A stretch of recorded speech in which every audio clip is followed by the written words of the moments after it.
Buenas noches, hermanos, el Señor les bendiga. Tenemos el privilegio en esta noche de sumergirnos en el estudio del maravilloso Evangelio de Juan en un texto que ha sido de aliento a los creyentes en el desarrollo de la historia de la iglesia. Vamos a orar y vamos a pedirle a nuestro Señor que nos bendiga en esta noche por medio del mensaje que será expuesto. Inclinemos el rostro. Bendito Rey, gracias te damos por esta noche maravillosa en que en tu providencia, en tu amor, nos permites acercarnos a tu palabra como iglesia, como el cuerpo de Cristo, unidos desde la distancia en este instante a través de estos medios que tú has provisto, amado Rey, pero unidos en el mismo espíritu en torno a la fe que profesamos, bendito Señor, la verdadera unidad. En esta noche te pedimos en torno al pasaje a estudiar que dirijas nuestra vida, que la exhortes, la enseñes, la corrijas, la instruyas y la alimentes, bendito Rey. Gracias te damos, te pido, Señor, por mis hermanos en sus hogares, que tengan la capacidad de estar atentos en esta noche a lo que será predicado y al predicador que tenga una línea clara de predicación y que tu Santo Espíritu le permita exponer fielmente lo que la bendita palabra ha dejado registrado. Te oramos, te pedimos esto en el nombre de nuestro Señor Jesucristo. Amén. Amados hermanos, antes de entrar en la predicación de la palabra, unidos en espíritu, cantemos este himno con entendimiento, con gozo, con alegría y preparémonos para la enseñanza de esta noche.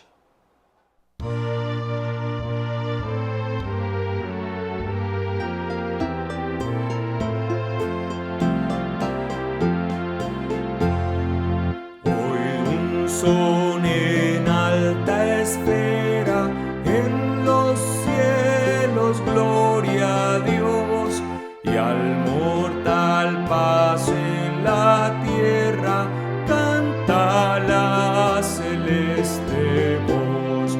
Con los cielos alabemos al eterno Rey, cantemos a Jesús, que es nuestro bien, con el coro de Belén, canta la celeste voz, en los cielos, gloria a Dios. El Señor de los señores, el ungido celestial, por salvar a pecadores, toma forma corporal. Gloria al Verbo encarnado, en humanidad velado. Gloria a nuestro Redentor, a Jesús, Rey y Señor. Canta la celeste voz, en los cielos, gloria a Dios. Príncipe de paz eterna, gloria a ti, Señor Jesús.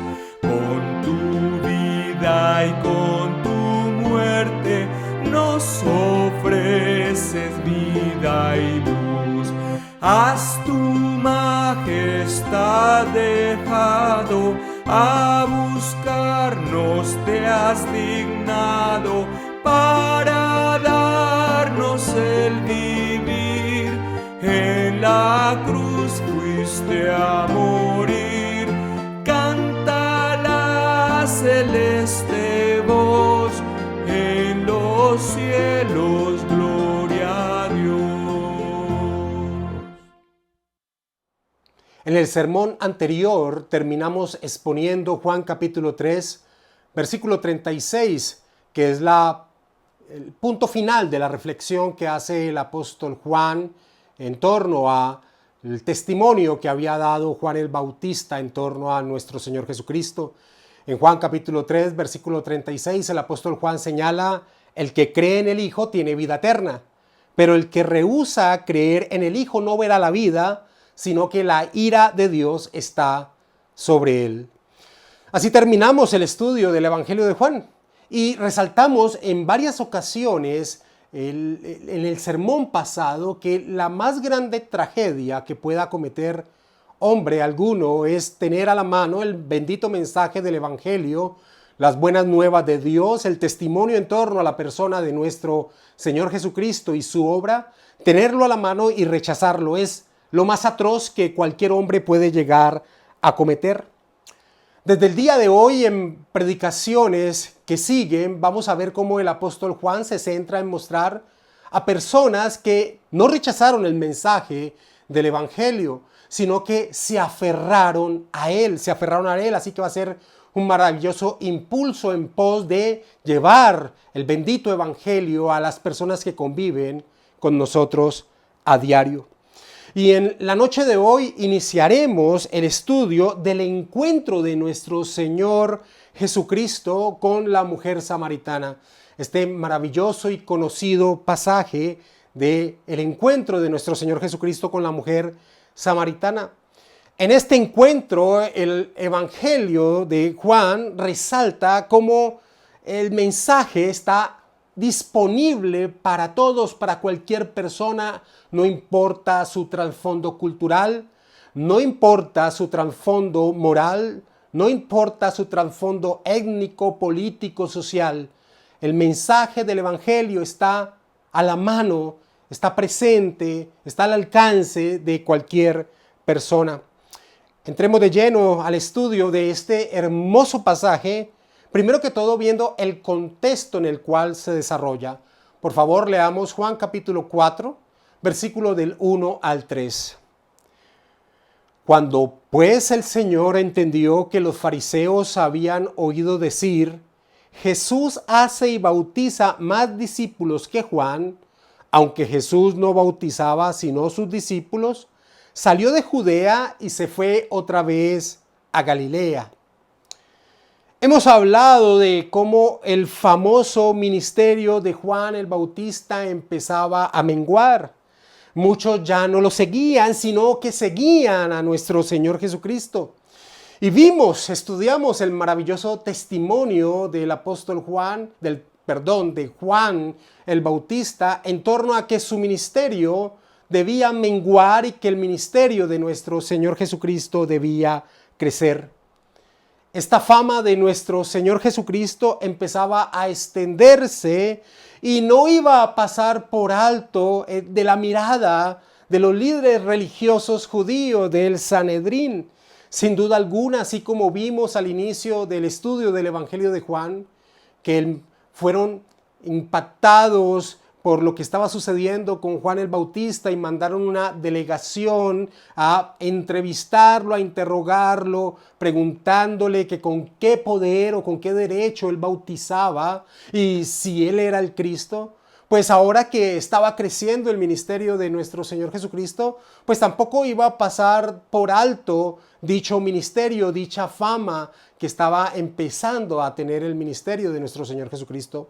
Es por esa razón que el apóstol Juan nos indica que el Señor Jesucristo, queriendo evitar el conflicto que seguramente se iba a dar si él permanecía dentro de la región de Judea, él quiere evitar dicho conflicto y entonces va a salir de dicha región.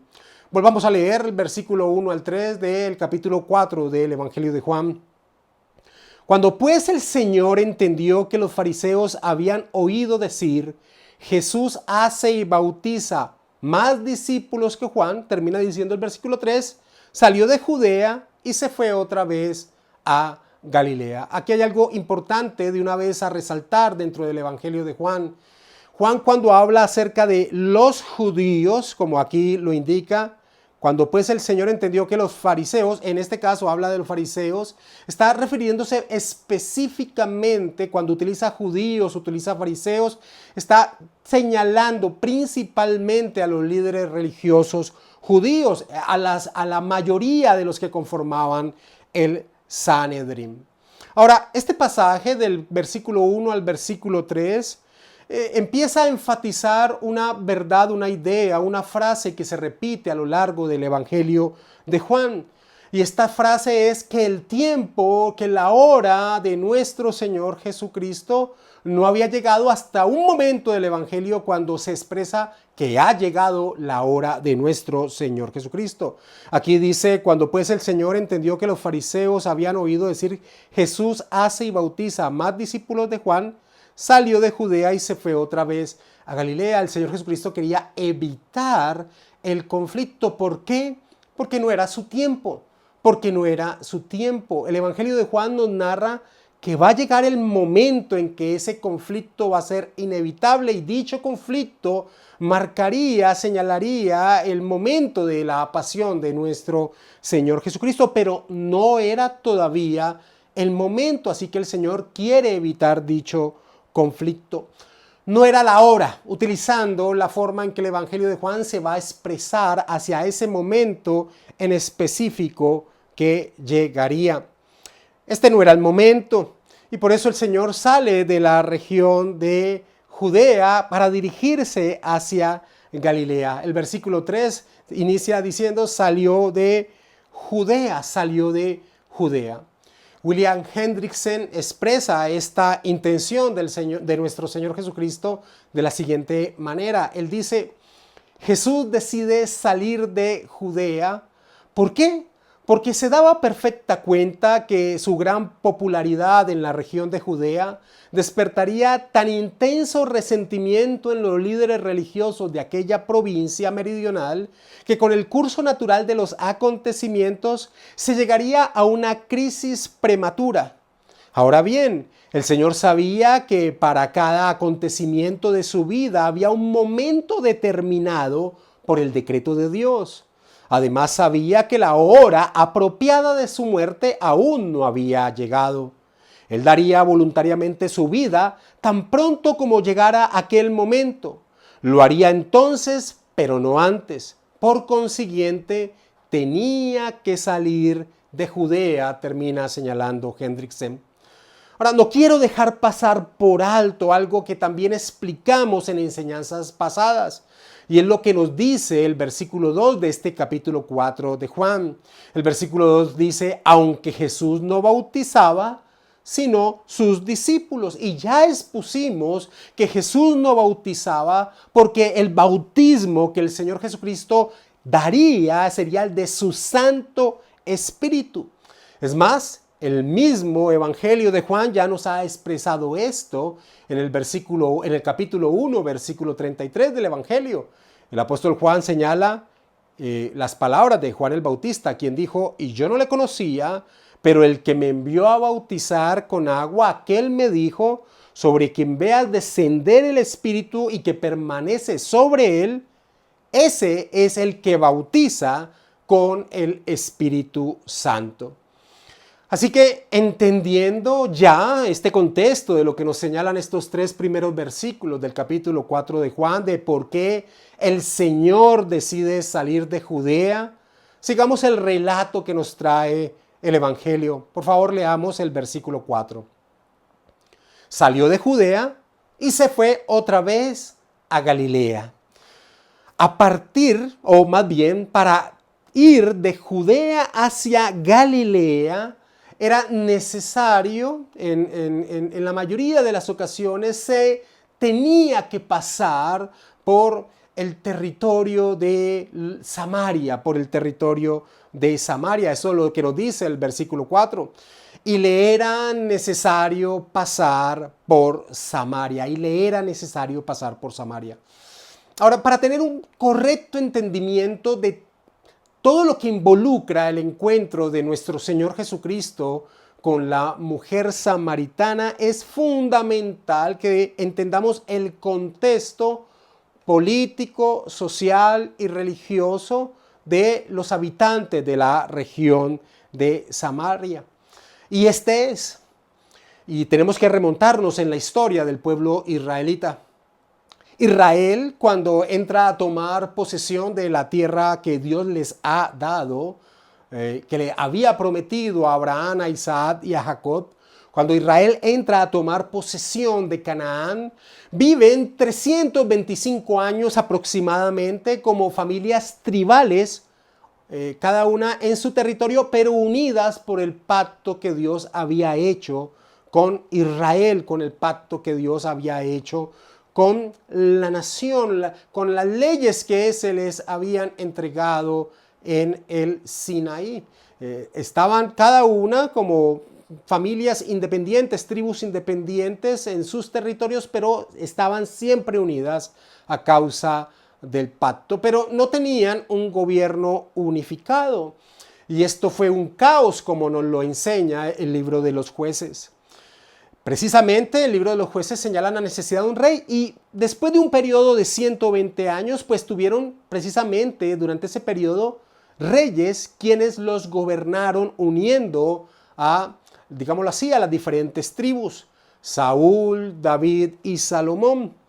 Pero al morir Salomón, la nación entera entró en una guerra civil, una guerra que dividió al reino de Israel. Entró en dos grandes reinos, el reino del norte y el reino del sur.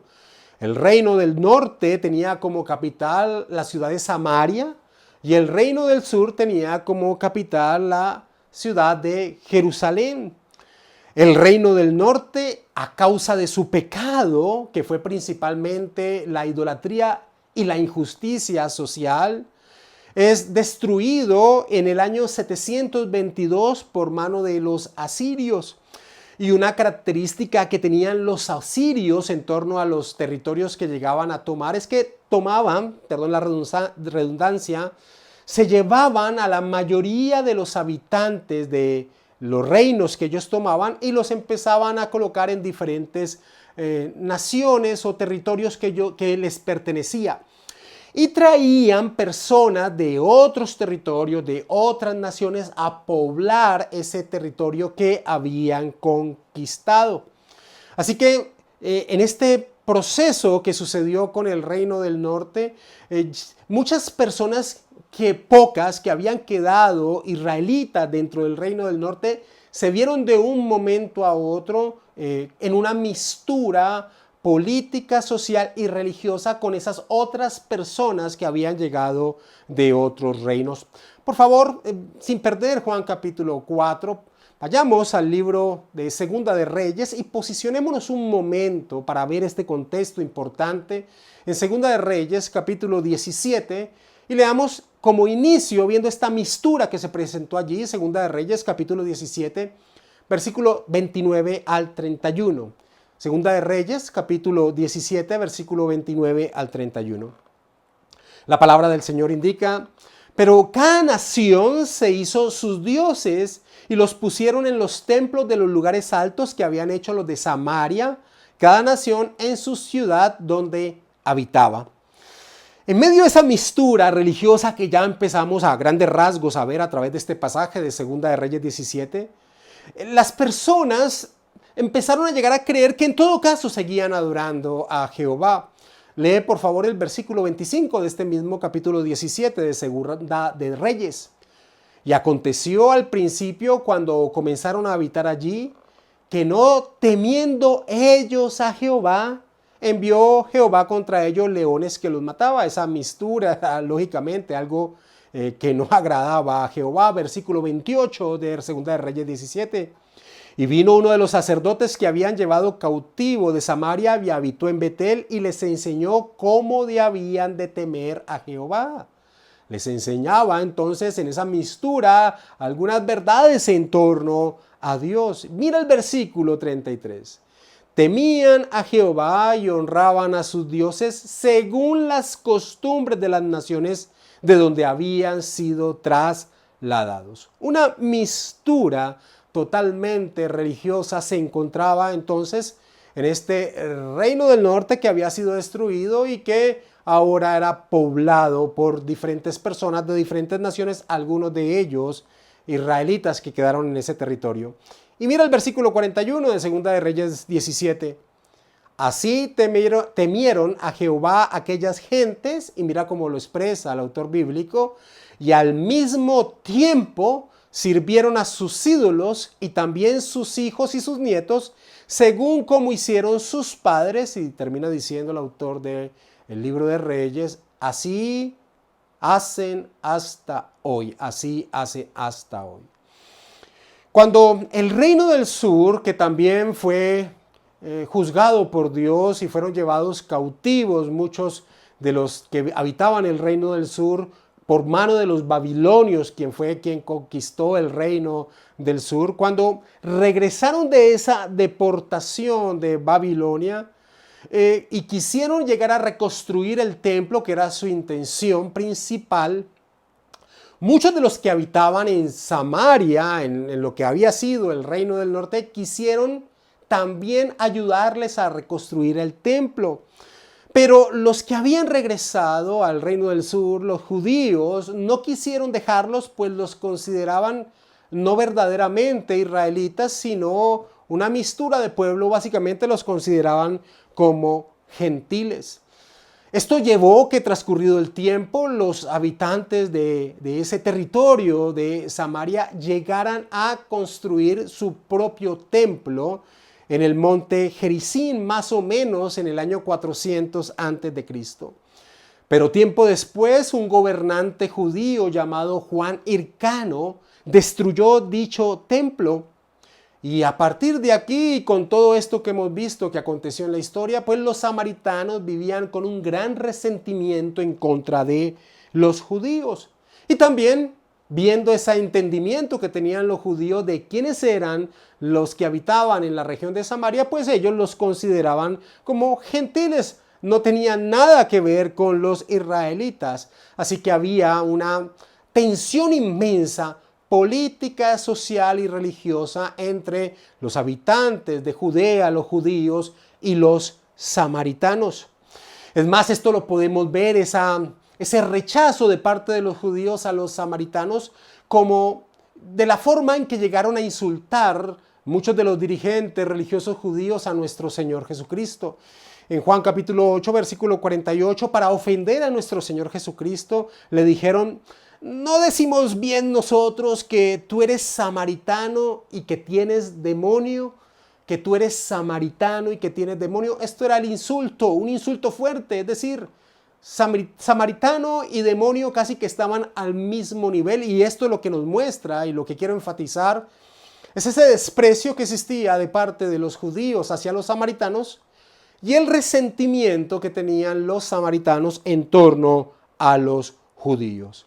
Así que, entendiendo este contexto cultural y religioso, por favor leamos una vez más Juan capítulo 4, versículo 4. Y le era necesario pasar por Samaria.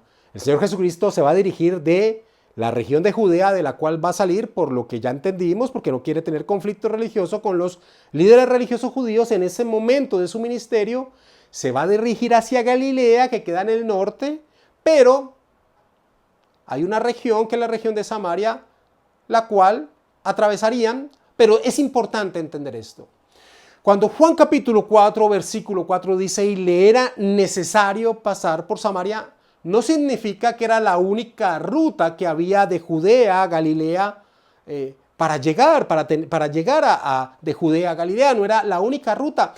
La mayoría, o no la mayoría, pero sí una gran cantidad de judíos celosos que no querían pisar suelo samaritano, lo que hacían era bordearlo. Atravesaban el río Jordán por un lugar donde no había mucho caudal, se metían por una región adyacente y después volvían a atravesar el Jordán hacia el norte para ahí entrar directamente a Galilea y no pisar en ningún momento la región de Samaria. Así que cuando se expresa Juan capítulo 4, versículo 4, que le era necesario pasar por Samaria, no significa que no existiera ningún camino. Así que ese necesario no se está refiriendo a que no había otra forma de llegar a Galilea. Así que, entendiendo esto, debemos señalar que cuando el apóstol Juan señala que le era necesario, se refiere a otro tipo de necesidad. Y esa necesidad se daba en torno a que había sido decretado desde antes de la fundación del mundo un encuentro, una entrevista, una visita, un llamado, un milagro. El encuentro entre nuestro Señor Jesucristo, el Rey de Gloria, el Salvador, con una mujer de la región de Samaria. Leamos versículo 5 y versículo 6 del capítulo 4 del Evangelio de Juan. Vino pues a una ciudad de Samaria llamada Sicar, junto a la heredad de que Jacob dio a su hijo José, y estaba allí el pozo de Jacob. Entonces Jesús, cansado del camino, se sentó así junto al pozo. Era como la hora sexta, señala el apóstol Juan. El territorio de Samaria estaba principalmente compuesto de los territorios que le correspondieron a los hijos de José, Efraín y Manasés, cuando se hizo la repartición de la tierra prometida. Todos conocemos la historia bíblica, como Jacob, como Israel tenía preferencia sobre su hijo Jacob y le dio un doble territorio, esto por medio de sus dos hijos Efraín y Manasés, Pero aún esa preferencia de Jacob por su hijo José, que se vio reflejada en los territorios que le entregó a Efraín y a Manasés, se puede ver en que aún antes de haber tomado la tierra prometida, Jacob, Israel, ya le había entregado a su hijo José un territorio que él antes había comprado. Y este territorio es el que se nos señala, donde se desarrolla ese encuentro entre el Señor Jesucristo y la mujer samaritana. Voy a volver a leer el versículo 5 y 6 de Juan capítulo 4. Vino pues a una ciudad de Samaria llamada Sicar, junto a la heredad que Jacob dio a su hijo José. Junto a la heredad que Jacob dio a su hijo José. Y allí estaba el pozo de Jacob, dice el apóstol Juan. Ahora, ¿por qué es importante entender esto?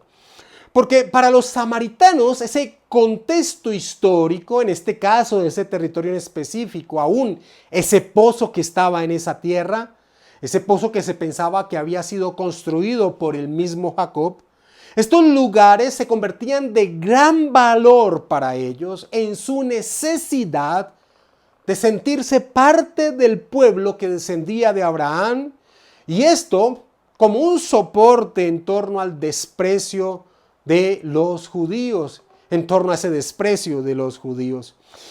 Podríamos asimilarlo a lo que hace la iglesia de Roma en tratar de sentirse una verdadera iglesia por el hecho de que en muchos de sus templos, en su suelo, dicen estar enterrado muchos de los apóstoles. Es como darle un valor a un territorio que valide la veracidad de quienes son, En ese sentido, entonces, entendemos la importancia que tenía ese territorio en el cual se da este encuentro entre nuestro Señor Jesucristo y la mujer samaritana. El apóstol Juan, en torno a estos versículos, nos dice que el Señor Jesucristo estaba cansado del camino que habían desarrollado junto a los discípulos. Casi siempre, los viajes que se realizaban de un lugar a otro se emprendían en el momento en que salía el sol. Es decir, podemos señalar que el viaje que nuestro Señor Jesucristo y sus apóstoles desarrollaron entre Judea y tratando de dirigirse hacia la región de Galilea inició aproximadamente a las 6 de la mañana. Así que podemos decir que más o menos llevaban 6 horas de viaje y que era más o menos mediodía cuando llegaron a ese lugar que nos señala el apóstol Juan. Y esto porque el versículo 6 nos dice que era la hora sexta. Las 6 de la mañana más 6 horas eran aproximadamente las 12 del día. El Señor estaba tan agotado, estaba tan cansado. El pasaje nos dice, se sentó así, literalmente se desplomó. El Señor Jesucristo se sentó en las piedras que rodeaban el pozo porque estaba cansado. Ahora esto no podemos pasarlo muy rápido, entendiendo que uno de los grandes énfasis que tiene el Evangelio de Juan es señalarnos la deidad de nuestro Señor Jesucristo. Desde que inicia el Evangelio, el apóstol Juan ha tenido la intención de mostrar claramente la deidad de nuestro Señor Jesucristo. Pero también vemos que el apóstol Juan quiere enseñarnos a través de su evangelio su plena humanidad. Jesús era un hombre que se agotaba físicamente, un hombre que sentía hambre, un hombre que lloraba, un hombre que reía, un hombre que comía, un hombre que dormía, un hombre que entiende las aflicciones humanas, como señala el autor de Hebreos, que no tenemos un sumo sacerdote que no se pueda compadecer de nuestras debilidades, sino que uno que nos entiende porque es un hombre plenamente. Y lo maravilloso en torno a este pasaje que nos señala el apóstol Juan, de que nuestro Señor Jesucristo se desplomó de lo cansado que estaba del camino junto al pozo de Jacob en esa región de Samaria, es que aquel que vemos que tiene el poder de alimentar a más de 25,000 personas con un poco de panes y peces, nunca utiliza su poder divino para satisfacer una necesidad propia. Todo lo que realizó nuestro Señor Jesucristo estaba relacionado en torno al plan de redención. Spurgeon tiene unas expresiones hermosas en torno a este punto de cómo el Señor, aún teniendo el poder para satisfacer sus deseos, nunca los utilizó, sino que siempre se centró en torno a su misión redentora. Spurgeon lo señala de esta manera: vamos, me parece que el agua de aquel pozo habría estado feliz de saltar fuera para refrescar los labios de quien la había creado. Ese pozo habría sido honrado al derramar súbitamente todo su refresco líquido para que él bebiera y quedara satisfecho. Pero Jesús no obró nunca un milagro meramente para su propio consuelo. Él sentía que su poder milagroso debía usarlo en beneficio de otros y en su grandiosa obra. Pero en cuanto a él, su humanidad debía soportar su propia debilidad, debía aguantar sus propias pruebas. Así que detiene su mano para no satisfacer sus propias necesidades, termina señalando hermosamente Spurgeon.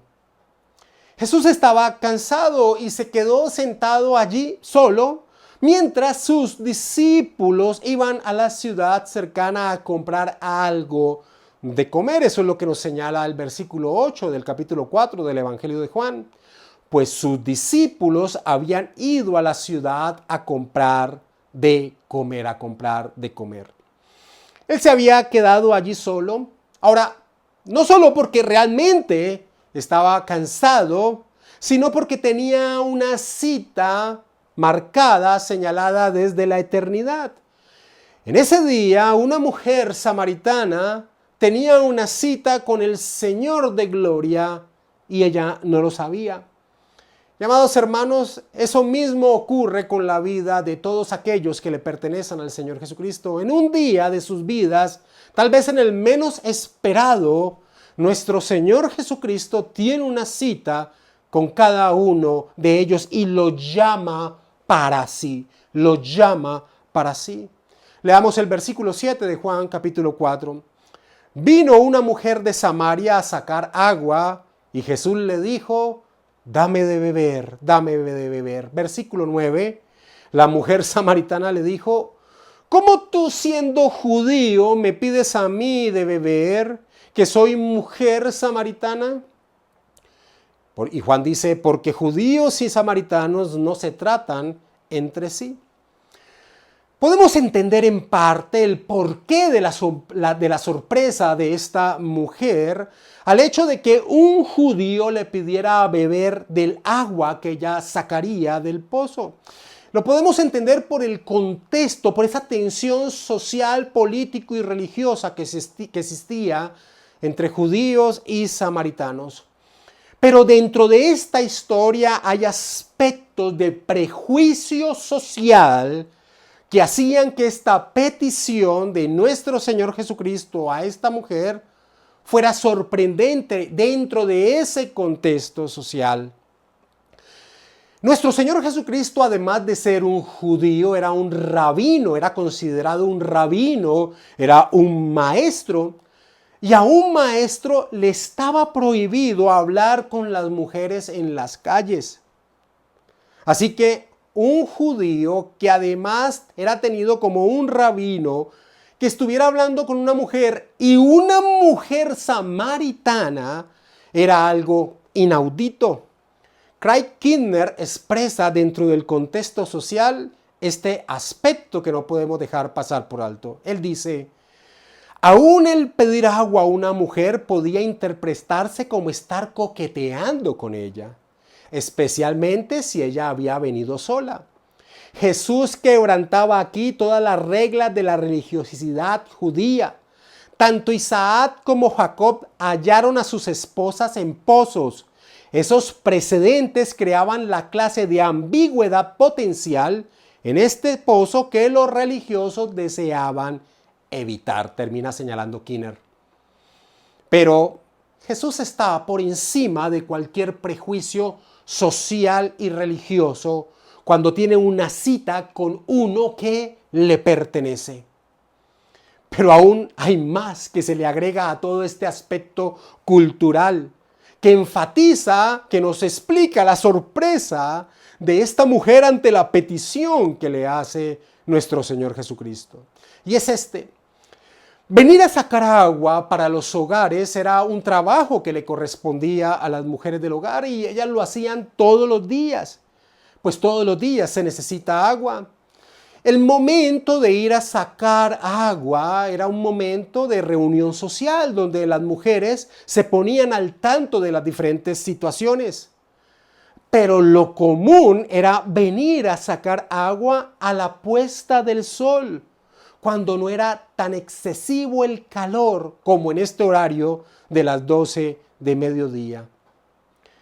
Pero en la historia que nos narra Juan, en esta entrevista, en este encuentro de Jesús con la mujer de Samaria, esta mujer viene a mediodía en un horario solitario y debemos preguntarnos ¿por qué? ¿Por qué? Y aunque hace parte de lo que estudiaremos en la próxima semana, el por qué era porque esta era una mujer públicamente inmoral. Podríamos decir que no era una mujer de buena reputación, era una mujer rechazada dentro de su contexto social samaritano. Esto lo podemos entender, vuelvo y repito, esto lo estudiaremos en la próxima enseñanza, en lo que nos señala el versículo 16 al 18 del capítulo 4 del Evangelio de Juan. Jesús le dijo a esta mujer: ve, llama a tu marido y ven acá. Respondió la mujer y dijo: no tengo marido. Jesús le dijo: bien has dicho, no tengo marido, porque 5 maridos has tenido y el que ahora tienes no es tu marido. Esto has dicho con verdad. Así que, ¿por qué esta mujer viene en un horario solitario, no común, a sacar agua? Porque era una mujer rechazada, era una mujer señalada como adúltera y todo el pueblo la conocía y la rechazaba.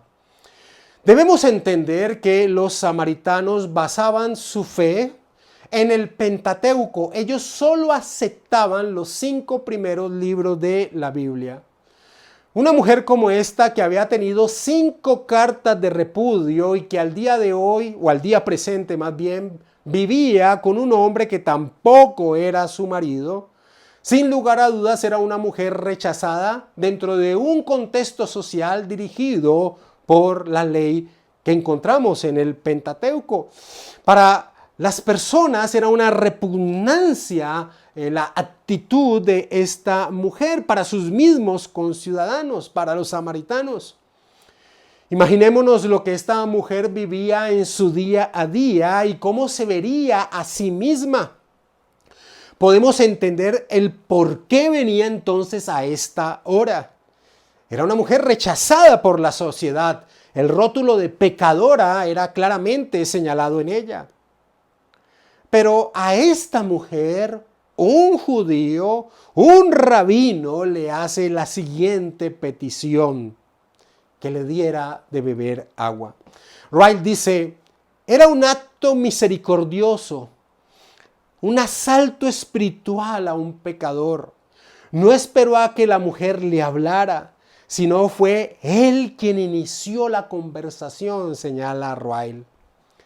Cuando Jesús, amados hermanos, tiene una cita con una de las ovejas que su Padre le ha entregado desde antes de la fundación del mundo, Jesús va más allá de los prejuicios sociales, de los prejuicios religiosos, de los prejuicios culturales y aún por encima de los propios prejuicios de una persona, de los propios prejuicios, de la propia visión que tenga una persona en torno a sí misma. ¿Cómo crees tú que se vería aquella mujer a sí misma? Podemos entender algo al conocer que una característica de las personas que tienen una vida promiscua sexualmente es que en su interior tienen clara su inmundicia. Y este es el caso con esta mujer.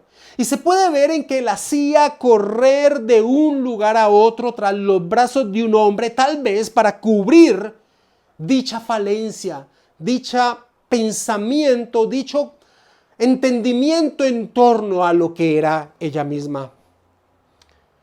Pero allí está un judío sentado sobre las piedras del pozo y le dice, y lo vemos en el versículo 7, dame de beber, dame de beber.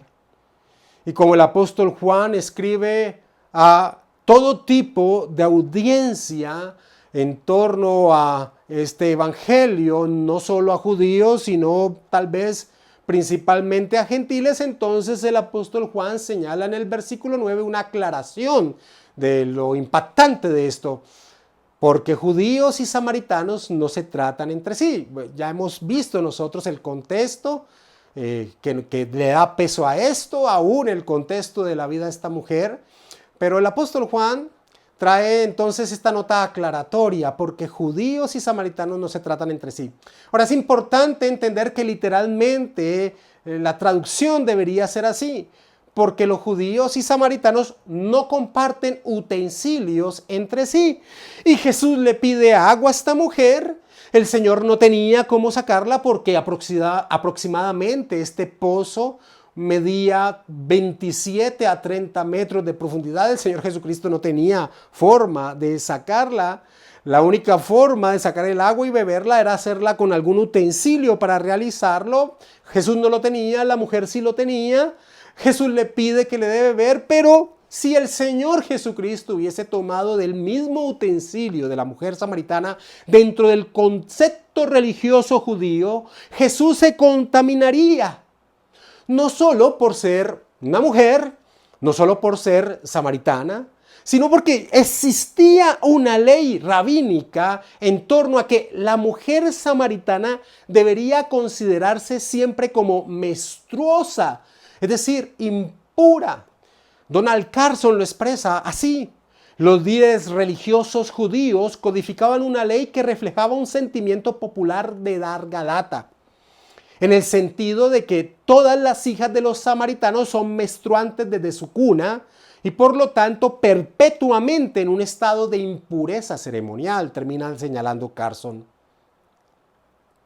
Así que si ves todo lo que encierra esta historia en torno a los prejuicios sociales, todo lo que el Señor pasa por alto, deja a un lado cuando tiene un encuentro con uno que le pertenece. ¿Sabes cuánto le valía al Señor Jesucristo estas regulaciones humanas? Esta mujer se sorprende en torno a la petición de este judío. Pero no podemos dejar de lado que su sorpresa también está cargada de indignación étnica. Tal vez esta mujer pensó, este judío ahora que está cansado y sediento, ahí sí se atreve a hacerme semejante petición, pedirme agua del mismo utensilio que yo utilizo. Tal vez ella pensaba de esa manera, con ese resentimiento social que tenían los samaritanos. Leamos el versículo 10. Respondiendo Jesús y le dijo, si conocieras el don de Dios y quién es el que te dice, dame de beber, tú le pedirías y él te daría agua viva. Y él te daría agua viva. La respuesta de nuestro Señor Jesucristo a las palabras de esta indignada mujer, sin lugar a dudas, era complejo para el entendimiento de esta mujer. No quitemos en torno a poder llegar a entender qué pudo haber entendido esta mujer samaritana. No quitemos el sentimiento religioso y de odio social que están presentes en el corazón de esta mujer. Mira que el Señor arranca diciendo, si conocierais el don de Dios. Si conocieras el don de Dios. Uno de los aspectos que más enfatizaban los judíos en torno a los samaritanos es que eran ignorantes en torno a la verdad de Dios. Y esto porque rechazaban gran cantidad de la verdad que Dios había dado. ¿Recuerdan? Los samaritanos solo aceptaban los 5 primeros libros de la Biblia, el Pentateuco. Entonces ellos le llamaban ignorante. Así que cuando el Señor Jesucristo le dice a esta mujer, si conocierais el don de Dios, pues estas palabras podrían haber llegado a indignar más a esta mujer. Podría pensarse que esta mujer podría haber creído que el Señor Jesucristo le está diciendo, o podría haber pensado esta mujer, este judío sediento me pide que le dé agua, me llama ignorante y viene a mostrarse él superior aún a este pozo que nos construyó nuestro padre Jacob, hablándome de que él tiene manantiales. Y esto porque mira lo que dice el versículo 10 del capítulo 4 de Juan. Respondiendo Jesús le dijo, si conocieras el don de Dios y quién es el que te dice dame de beber, tú le pedirías y él te daría agua viva, agua viva. Así que muy posiblemente la respuesta de nuestro Señor Jesucristo a esta mujer tal vez lo tomó como con mayor indignación. Este judío viene a resaltarme aún ese rechazo que tienen hacia nosotros, este llamado ignorante, y se está colocando como alguien aún superior que nuestro padre Jacob, aún superior, y dice que puede dar un agua de manantial, que es lo que significa esa expresión agua viva, agua de manantiales. Y cuando claramente entendemos que un manantial es muy superior al agua de un pozo, pues esta mujer pudo haber llegado a pensar que Jesucristo entonces estaba colocándose por encima del contexto religioso de ellos, y entonces hay un aspecto de indignación tal vez en el entendimiento de esta mujer a las palabras de nuestro Señor Jesucristo. Versículo 11 y 12, leámoslo. La mujer le dijo, Señor, no tienes con qué sacarla y el pozo es hondo. ¿De dónde pues tienes el agua viva? ¿Acaso eres tú mayor que nuestro padre Jacob, que nos dio este pozo del cual bebieron él, sus hijos y sus ganados? ¿Sí ves? La mujer saca a relucir, saca a la palestra este aspecto religioso, este aspecto de contrapunteo religioso. Este aspecto que para ellos eran importantes aferrarse a aquello que supuestamente les daba una relación con Dios. Jacob, según se creía, había construido este pozo, y aunque había otras fuentes cercanas de agua, porque en esa región había otras fuentes cercanas de agua, las aguas de ese pozo eran consideradas especiales, únicas, diferentes, maravillosas. Está el aspecto religioso implícito allí, con todo este antagonismo entre los judíos y los samaritanos. Por eso ya le dice, ¿acaso eres tú mayor que nuestro padre Jacob? En el versículo 12, ¿acaso eres tú mayor que nuestro padre Jacob? Pero el Señor Jesucristo, en esa muestra de amor por los que el Padre le dio, le expresa lo siguiente, versículo 13 y 14. Respondiendo Jesús y le dijo, cualquiera que bebiere de esta agua volverá a tener sed, mas el que bebiere del agua que yo le daré no tendrá sed jamás, sino que el agua que yo le daré será en él una fuente de agua que salte para vida eterna. Qué palabras maravillosas para repetirlas una y otra vez. Pero preguntémonos, ¿qué habría entendido esta mujer en torno a estas palabras de nuestro Señor Jesucristo? Y lo más posible es que tal vez en ese momento de la conversación ella seguía centrándose en el aspecto material. Sed, necesidad, agua del pozo. Y la agua que ofrecía el Señor Jesucristo. Tal vez esta mujer todavía seguía en este aspecto material. Pero nosotros, A este momento, esto se va a hacer claro el significado de estas palabras a continuación, en lo que veremos en la próxima enseñanza, pero hasta este momento tenía tal vez en el entendimiento de esta mujer solo ese aspecto material, pero nosotros podemos entender lo que estas palabras de nuestro Señor Jesucristo exponían. Exponían la verdadera necesidad vital de ella, de esta mujer y de todos los hombres. Es decir, en la respuesta de nuestro Señor se encerraba por medio de lo que los componentes materiales ilustraban, el aspecto vital que todo hombre necesita. Y esto es el regalo de la vida nueva, el nuevo nacimiento, el Espíritu Santo dentro de su ser.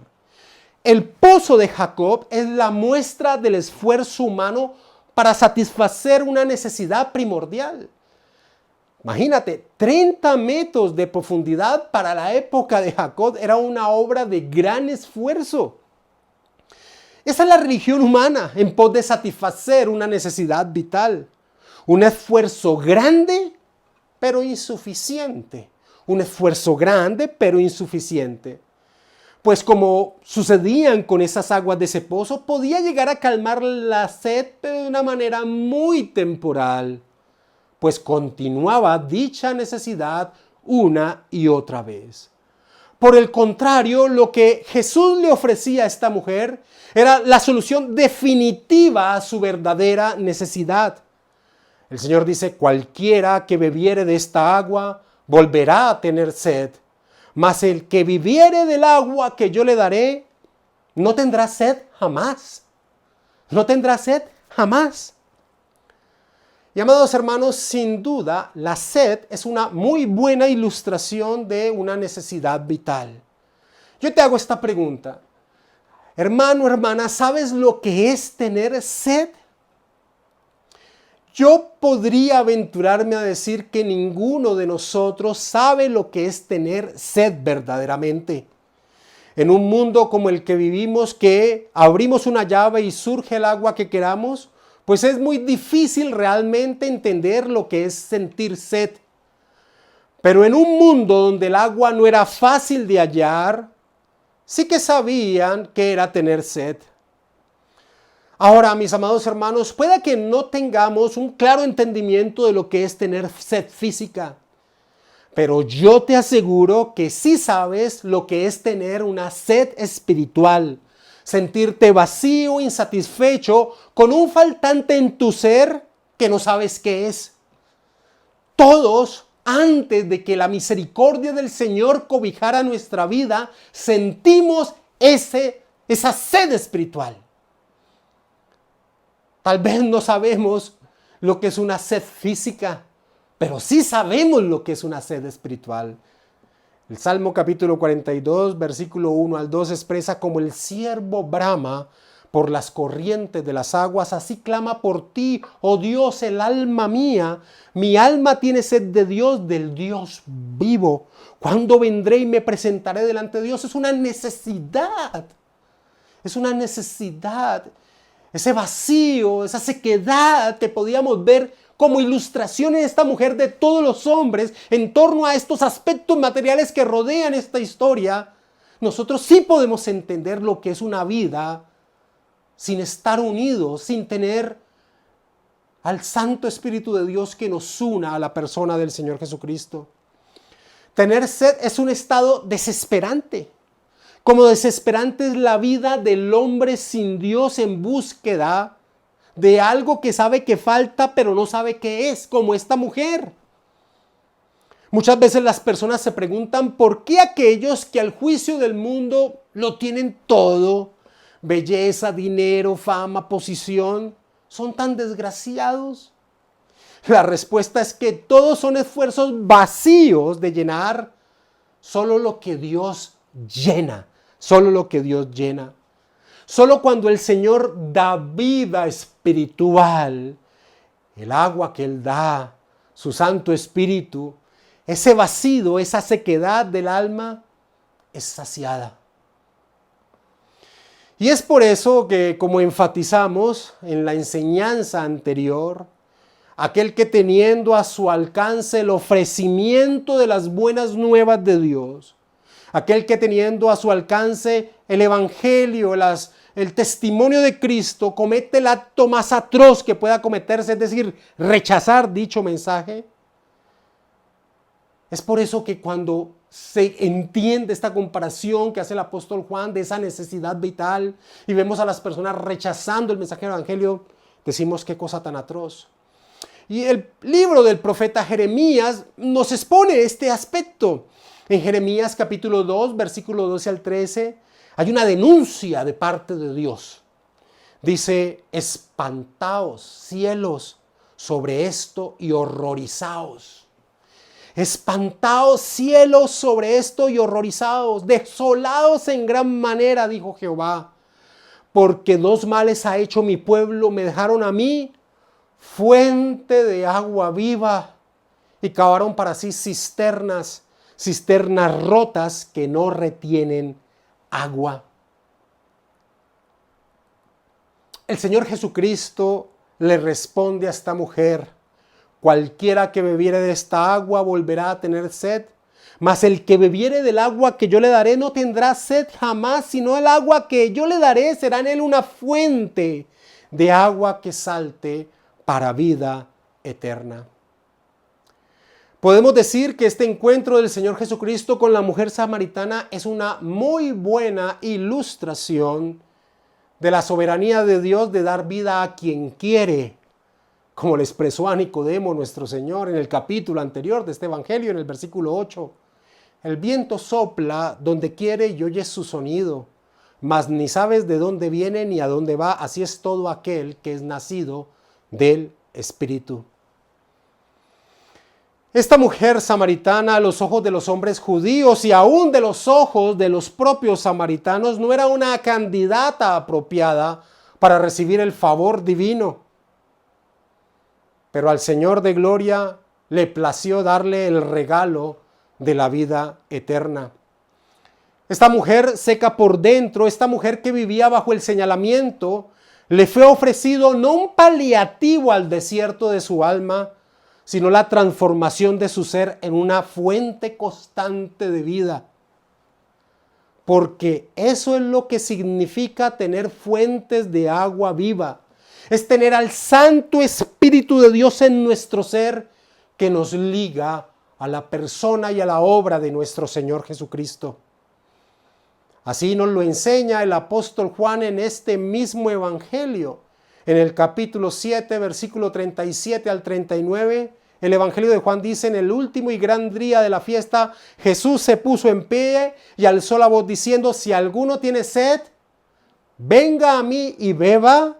El que cree en mí, como dice la Escritura, de su interior correrán ríos de agua viva. Y dice el apóstol Juan, esto dijo del Espíritu Santo que habían de recibir los creyentes en él, pues aún no había venido el Espíritu Santo porque Jesús no había sido aún glorificado. El Señor Jesucristo tiene una entrevista decretada en la eternidad con una mujer rechazada por todos y por ella misma, y le ofrece el regalo de la vida eterna. Quiero cerrar con esto. ¿Has percibido lo que ha hecho el apóstol Juan? El apóstol Juan ha colocado dos entrevistas de Jesús de manera seguida con personajes contrastantes. Nicodemo y la mujer samaritana. Un hombre, una mujer. En uno conocemos el nombre, Nicodemo, en el otro no. Uno en Jerusalén, la ciudad santa. Otro en Samaria, una región despreciada. Uno de noche, otra entrevista a plena luz del mediodía. Uno un maestro de las Escrituras, otro un ignorante de ellas. Uno un hombre de gran reputación social. Otro una mujer despreciada socialmente. Amados hermanos, creo que no se puede hacer un mayor contraste entre uno y otro, pero lo maravilloso y fundamental a entender es que tanto Nicodemo como la mujer samaritana tenían la misma necesidad. de cierto te digo, le dijo el Señor a Nicodemo, que si no naces del agua y del Espíritu, no entrarás en el reino de los cielos. Esto le dice a este maestro de alta moralidad y conocimiento escritural. Pero a la mujer rechazada, hasta por ella misma, pecadora, le dice: mas el que bebiere del agua que yo le daré no tendrá sed jamás, sino que el agua que yo le daré será en él una fuente de agua que salte para la vida eterna. Tanto uno como otro necesitaban el mismo regalo de Dios, su Santo Espíritu. Todos los hombres nos encontramos en la misma condición, destituidos de la gloria de Dios. Todos los hombres necesitamos de dicho regalo de su gracia. Nicodemo vino a Jesús. Jesús fue por la mujer samaritana. Porque cuando nuestro Señor Jesucristo tiene una cita con uno de los suyos escogidos por el Padre desde la eternidad, salta barreras sociales, religiosas, físicas, políticas, lo que sea. Amados hermanos, convivimos con personas que tienen el mismo estado de sequedad, el mismo desierto en sus vidas.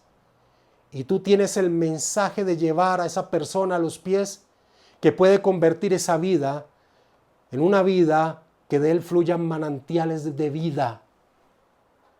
Tenemos el precioso mensaje del Evangelio y debemos compartirlo.